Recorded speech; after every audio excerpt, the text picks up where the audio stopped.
historical events. Two things happened in my lifetime. And by the way, I'm coming up on 79, and I'm laughing as I say that. You know, for the first 15 years of your life, you're always coming up on the next age because you're anxious to get there. In the meantime, you don't admit that you're anywhere near the next year. It would be, for example, even if it was a day before your 40th birthday, you might say something like, I just turned 39.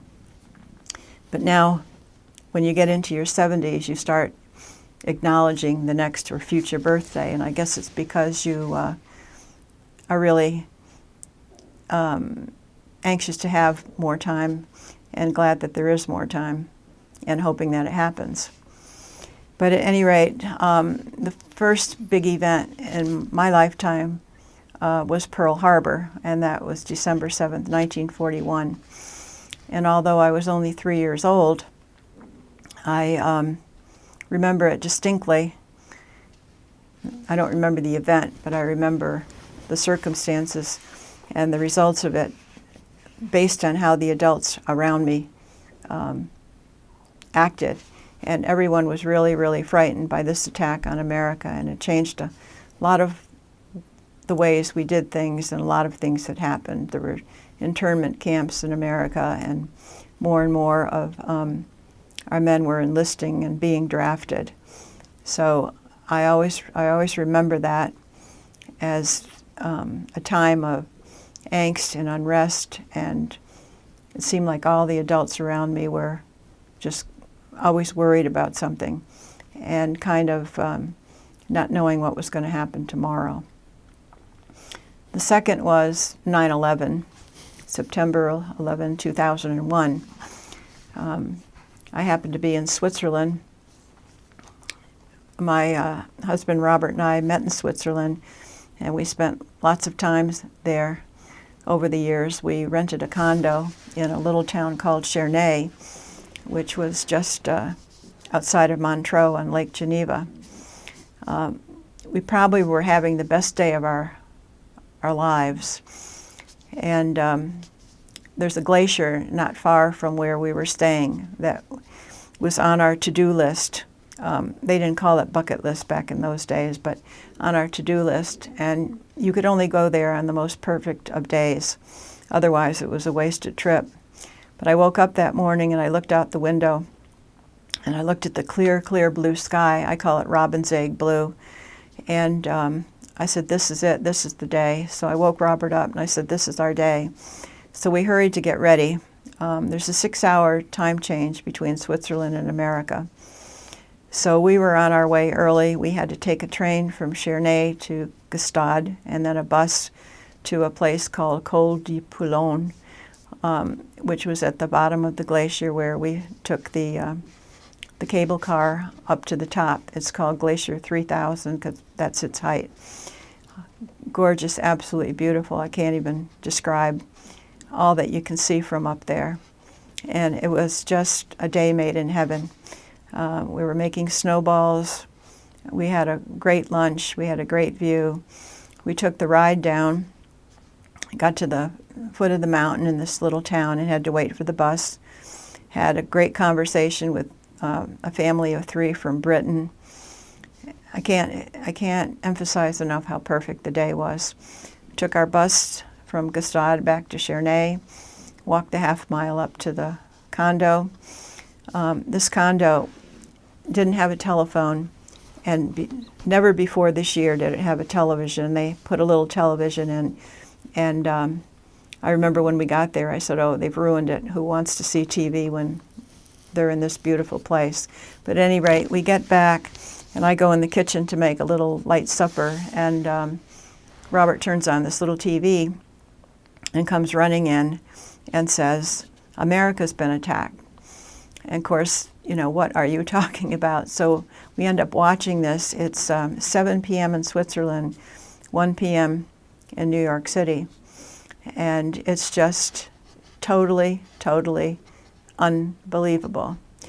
And the fear, I can't tell you what it's like to be away from home, because you think, are we ever going to get home? Are we going to see our families? Is anything more going to happen? Is there going to be a a nuclear explosion. So we went down to the train station, to this payphone, and systematically called our family. And we called in, I guess, I would say in the order we thought we would find them at home. We tried our eldest son first, Jay, on Long Island. And of course, he was closest to the event and had lots of family there. And they were all fine, although there was one person they were, concerned about, and it turned out to be okay. The next was Robert's daughter, Tracy, who we felt was, she was in New Jersey, so we were worried about that. Her husband answered the phone, much to our surprise, and he had been sent home by AT&T. And Tracy, who was teaching in a private school, had to stay many, many hours into the evening until all the parents had been accounted for, because so many of the families of those children commuted to the city to work.